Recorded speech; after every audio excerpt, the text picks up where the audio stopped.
Merry Christmas, everybody.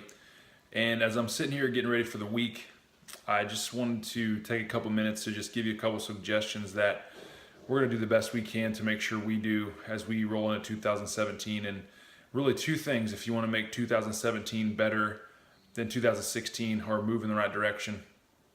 And as an office, we're going to do this, and as a church, we're actually doing this. And so I'm going to make this suggestion to you. Two things that you can do starting the 1st of January, and we're going to do it for the first 21 days, and that is a prayer and fast. And I know for some of you that sounds crazy, but I will tell you that over the years I've done that so many times, and it really does just allow for me to get clarification and just direction and trying to figure out, what the next best step might be in my life, and really what, the purpose and the plan really needs to be focused on. Now, as we get into this, when you first hear fasting, typically you're thinking just about food.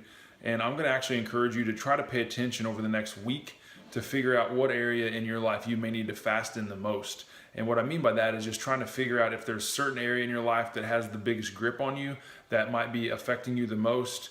And that is an actual area that you should fast in. So let me give you some examples. So for some people, an area that they could fast in is food. So they could do the Daniel fast. They could do a grains fast. They could do no dairy. They could do no sugar specifically. They could do something like that, juicing, smoothies.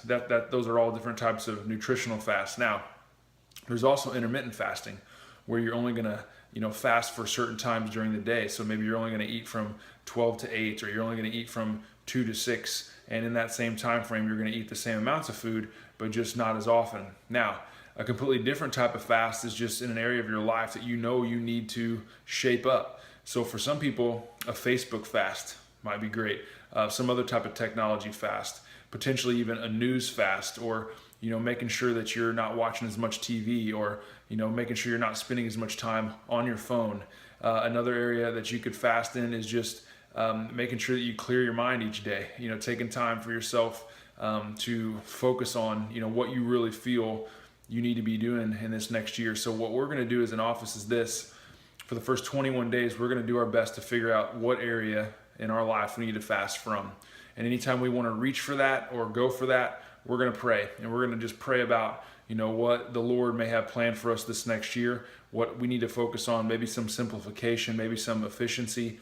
Maybe there's a word that you need to focus on for the next year that you can. And then what we're going to do is on January 28th, we're going to be prepping for a New Year's makeover that we can put to work what we've learned about ourselves in those first 3 weeks. And I will tell you that if you actually take this seriously and put the effort and the time in, you will see some big things happen. And it may be the best thing you've ever done. And it might be something you want to implement every year moving forward. So figure it out. Figure out what year or what something it is that you need to fast for those first 3 weeks, and then be ready to transition and put that stuff to work and see what the Lord puts on your heart for what you need to do this year for yourself, for your relationships, for your kids, for your health, for your finances, whatever it is. And as you free your mind up and as you free your time up, you may be surprised what you have that comes to the surface as to where you really need to focus. And it may be something completely different than what you think it is, but it can make all things better. So those are the two things I'm going to give you: prayer and fasting,